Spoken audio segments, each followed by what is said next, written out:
Good evening and welcome to another edition of Down to the Wire. I'm your host, derbyologist, and joining me again this week is Capping with Candice, Candice here. This week we're going to talk about three races. We've got the Champaign Stakes from New York, also going to go out west to the Santa Anita Sprint Championship, and back to the Midwest with the Indiana Derby under the lights and a traditional race. Let's start off with the Champaign, six-pack to start off a nice $500,000 purse. Yeah, a little bit of a short field here, but we seem like we have, the horses that you would expect coming from the East Coast, maybe headlined by El Kabir, who's, really been touted as one of the better juveniles that we have over on the East Coast. So good to see him here in the field. We also have I Spent It, who, has impressed some when he won his first two starts, including the Saratoga Special.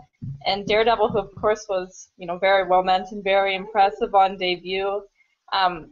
For me, Daredevil's kind of the bet against here. I think that, he was very, very much being pointed to that first start of his, which he won easily, going wire to wire over a muddy track. I'm, not really sure about him in this spot over a dry track. And, for me, I'm really kind of looking at Upstart here. This is a, horse who's won both of his starts. He's by flatter out of a Touch Gold mare, so kind of a nice balance in that pedigree as far as stretching out. And one interesting thing about him is that, he's won both times coming from off the pace on two different tracks that were biased going either way. So he won on a track that was slightly front runner bias and another track that was slightly closer bias. So, didn't seem to matter. He ran his race both times, won over a couple nice horses, and so Upstart's kind of one that I'm looking at here to, maybe pull the mile upset over El Kabir. I think coming into the race, I see it as a two-horse race. You got three speedballs, and then you got the three closers. El Kabir ran off the last time on a front-running track, one of the most biased racetracks of the year. So I'm not buying that win at all. I think I Spent It basically got proved to be he got beat by a better horse the last time running fast fractions. But normally a horse like that I think tends to just kind of, once they get exposed, they regress a little bit. Daredevil was a benefit of a slot winner, and he was totally pointed for that race, was hammered at the windows, got his win. Now they're just trying to kind of strike while the iron is hot here. El Kabir is probably a little more better than Daredevil. Upstart's clearly the horse to beat for me. I think everybody kind of knows out on the East Coast that Upstart's really the horse to watch. He came back on 9 days rest. New York bred means nothing anymore. This is legitimately a Kentucky bred mare. That's just where she dropped the baby. So Upstart is the winner for me. The Truth or Else is my second choice. I could see him very easily winning this race. I just think a total speed duel is going to happen. And I think Upstart and the Truth or Else run 1-2, and I think it's pretty much a two-horse race. One of those two wins, and I think the three speedballs just burn themselves out. Yeah, that's pretty much how I look at it too. It's pretty hard for me to see past Upstart here, and I kind of agree with saying that there's a few horses here who seem to really be full of early run, and they can kind of wear each other out early on in this race. Yeah, I mean, I don't think, I think the odds board is going to reflect, I think I Spent It as the morning line favorite, but I don't think people are really going to bet him. I assume El Kabir will be the betting favorite, barely, but Upstart is going to take a lot of money. Upstart is not going to be a long shot. I wouldn't be surprised if he's the co-favorite. There's a lot of talk about Upstart. So I just think everybody knows how good he really is, and I think everybody expects him to really win the race on Saturday, and they've already said, they're one of the few East Coast horses that have said they want to run in the Breeders' Cup. So hopefully that happens, and he runs to kind of the way that a lot of people are talking about, the way he's working out in the mornings. The next race is the Indiana Derby, and this one's under the lights and kind of a mix of some speed horses and some presser types. Yeah, I mean, it's interesting in that it seems like we have a little bit more speed here than maybe Vicar's in Trouble, who we've talked about all along through the Kentucky Derby Trail, even through to here. He obviously won the Super Derby last out in impressive fashion and he's going to have to deal with a little bit more early speed than maybe he'd like, and maybe what he's been used to in his last several races. So it's going to be a little bit interesting how he handles that. He did, slightly off the pace last time out, maybe a length back early on before he really kind of brought it home and ran away from them late. If he can do that, then maybe he'll be okay. I don't know if I necessarily trust him to do that, though, because he hasn't, really shown that kind of an effort more than once. That was kind of really the only time we've seen him pull that kind of a move there. For me in this race, I'm kind of looking for horses who will be coming from off the pace. I expect Vickers to be up front. I expect Atreides to be up front. He's, of course, the undefeated, very hyped horse. He's won, impressively 3 times in a row now. I expect CJ's Awesome, who we just saw in the Pennsylvania Derby, to be forwardly placed as well. So I'm kind of looking for horses coming from off the pace. For me, it comes down to a couple here. East Hall is kind of one that I've gone to a couple times. He's a dead closer, so if they do get crazy up front, he is one who can make good here. Though, I really didn't like his effort in the Super Derby, and I wonder if that effort that he had in the win on the wet fast track is kind of deceiving, and maybe he can't rack up that form on the dry track. So for me, I'm kind of going to go with Just Call Kenny here. This is a guy who, he finished second to I Wish You Well in impressive fashion coming off a long layoff back at Monmouth in July. He kind of got a lot of attention after that going into the Haskell and didn't really, live up to that, but that was a speed by his track, and maybe he was just in too deep there. So I think this is, kind of a group where he fits in a little bit better. So if he gets kind of a pace to close into, Just Call Kenny is the one that I'm really looking at in this race. Vickers in Trouble ran his best race of his career in that Louisiana Derby. One thing is that even though this is called a Derby, it's only 8.5 furlongs, which makes a big difference because, it's not quite that 9 furlong distance. Atreides is kind of the horse that's going to be interesting here. He's 6-5 in the morning line, and I think the morning line just kind of got it wrong here. He's undefeated, and he's got a 104 and a 103 and a 110 speed figure, but he did that in the middle of the summer at Gulfstream when they have no competition.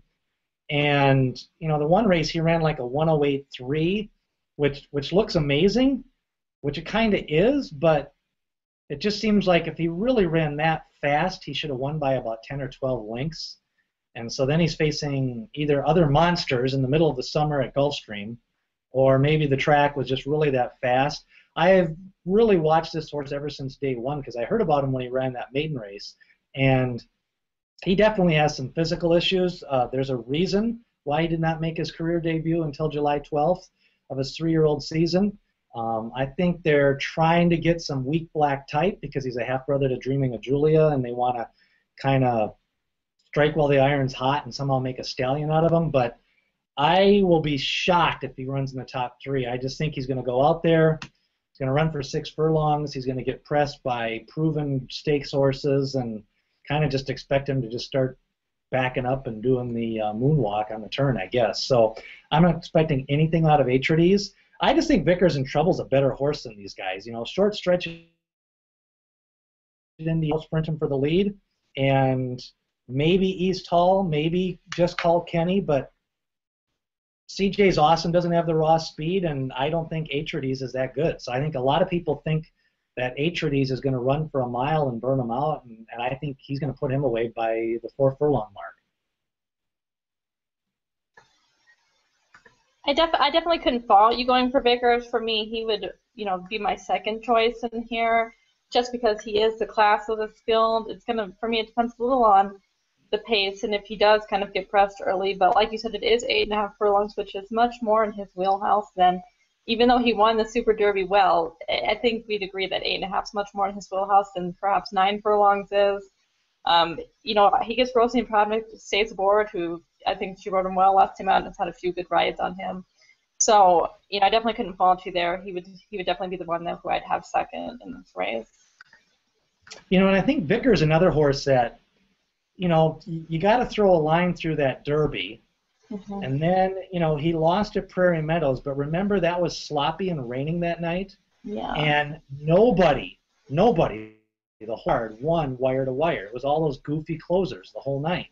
And so he actually was game. I mean, he was there for 3 calls, and he lost. Then, like it or not, that Mountaineer race, that form held up. Tapiture and Candy Boy came back and ran second and third to Bairn. And then if he legitimately ran his best race of his career in the last race, like this guy is 4 for 9, and I have if he's even money, I think that's not a bad play. I think it's really a 3-horse race, and sometimes even money in a 3-horse race isn't bad. Yeah, and one thing about him too is, like you said, even if he ran his career best last time out, he's so much more proven than these that I think even if he regressed a little bit, he could still win this race. Should be interesting because a big win by Vickers could possibly send him into the Classic. Mm-hmm. Now, I mean, I think everybody's assuming he's going to go to the mile, but I mean, Dirt Mile is only $1 million race. The Classic's a $5 million race. Even though he won the last race at 9 furlongs, and this would be 8.5, I'm not so sure he's a miler either. That's the problem. Yeah. No, I'd agree with that. And, of course, you always have to take into account the connections, and we know Ramsey wants his horses in the big races on the big days as well. So if he won impressively here, I wouldn't be surprised at all to see him in the Classic. It's a little tricky with him, though, because I kind of agree that he's a little bit of an in-betweener. He's not really a miler, but I don't really see him as a 10-furlong horse either. So I think that's really the big development is, if he wins this race and decides to go into the Classic, that adds a true speed horse again to the Classic rather than, I think in the mile he'd be relegated to mid-pack and stuff like that. So it's kind of, I will be watching the race, and I think Vickers is one of those horses that, I said this back in the spring, is he going to win the Derby? Probably not, but he's going to make a lot of money. I mean, this is the type of horse that if he doesn't win, he'll run second. If he doesn't run second, he'll run third, and he'll run 10 times in a year. Mm-hmm. And then, he's kind of like It's My Lucky Day. He'll break through in one big race, and that's all you need to win a big race. So, those speedballs, at the end of the day, they just end up making a lot of money because speed is the one constant in racing, and it's transferable from track to track, even if the track is biased. The final race, the Santa Anita Sprint Championship. The key contenders are here. Small field again, and the big guns are here. Yeah, so it's a small field, but it's a tough field, and like you said, it is pretty much everyone we'd expect, with maybe the addition of Rich Tapestry coming over from Hong Kong, and he's a very interesting horse in that he really has ran against the who's who over in Asia as far as sprinters go. He won over at Meydan in a Group 3, finished second to Sterling City in a Group 1. Then he ran in April back home at Shotton, finished 8th, but he did bleed in that race, not enough to be an official bleed, but he did bleed, and that is a problem he's had, which I think maybe was the original reason why he was going to come over here. But then the Hong Kong Jockey Club, made the decision that he can't run here on LASIK. So it's good to see him, deciding to run here anyway, even though he can't use LASIK. This will be interesting to see, really where he fits in this group. I don't necessarily expect him to win here coming off the long layoff, but it is a bit of an acid test because, like you say, having Golden Sense here, having Secret Circle here, these are really the players in this division. I mean, Golden Sense could potentially go Dirt Mile, but he is a classy horse at this distance regardless. For me, I'm really looking at Secret Circle here, though. We haven't seen too much of him in recent years because of injury troubles and the like, but I just really don't think that he would be here in this race if he wasn't very well meant in the spot and if he wasn't ready. And, of course, he won the sprint at the Breeders' Cup last year.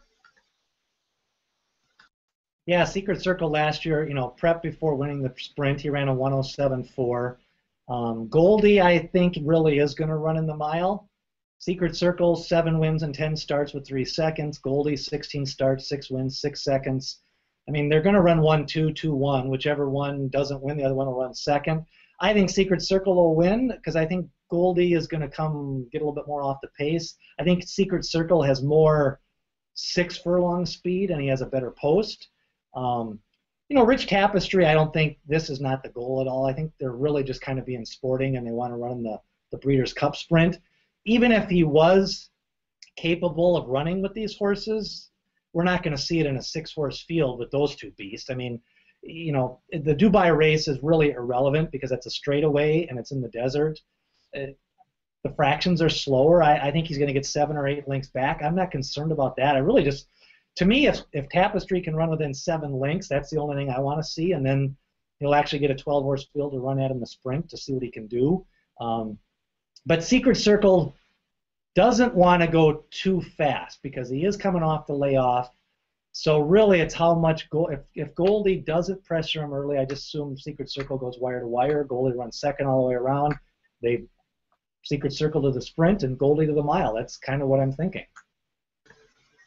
I think for me, this is one of these races that more so than the results, I really want to see certain things from different horses in here.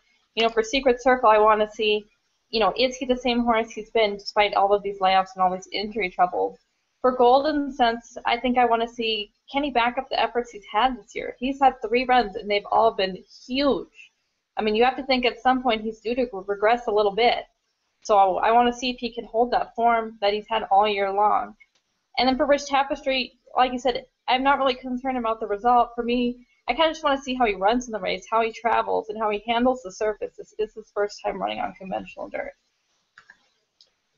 So those 3 races this week, and of course some other big races. Keeneland opens, and you're going to be at Indiana for the first time. And what's kind of the itinerary for Indiana Downs? Yeah, I'll be there for the Indiana Derby days, so that's exciting. I've never been there. I've never even been to Indiana before, let alone the track, so I'm excited for that. And I'll see Vicar's in Trouble and that whole crew, and then head down to Keeneland on Sunday. And there's a couple nice stakes races there. There's one for older fillies and mares, and then I think there's a juvenile race on the turf. I think is a win and you're in for the British Cup Juvenile Turf Race. So, yeah, Keeneland has some really good cards on this opening weekend. I think they have 4 or 5 graded stakes or grade 1s going on, so should be some good racing. Well, I think the juvenile races will put a focus in on who's going to at least go out to Santa Anita, and especially the fillies. Big fields, more fillies running in the 2 races combined than boys. Yeah, and at Keeneland you have some interesting ones too. I know on Friday they have a big fillies race for juvenile fillies on the dirt, and there's a European horse in there named Peace and War who, you know, her form's a little bit muddy, so I don't really know what to expect from her, but she has a war front, and the bottom side of her pedigree is all dirt. So, you know, I think her lone win, it came on the all-weather over at Lingfield and back in England, so it'll be interesting to see how she handles the dirt. I know they were mulling over setting her on the dirt or the turf. They ultimately opted for the dirt, so I think she must have been handling well in her works over at Keeneland, so she kind of throws a little bit of a wrench into some of this juvenile filly form that we've already seen. Well, it should be a good trip for you to hit all those up, and then some quality racing at Indiana. Besides just the Indiana Derby, they always put together a good card. And then Keeneland opening weekend. Hopefully the rain stays away. There's a few scattered showers across the Midwest, so it should be interesting. We'll get a report next week, and that's going to do it for another edition of Down to the Wire.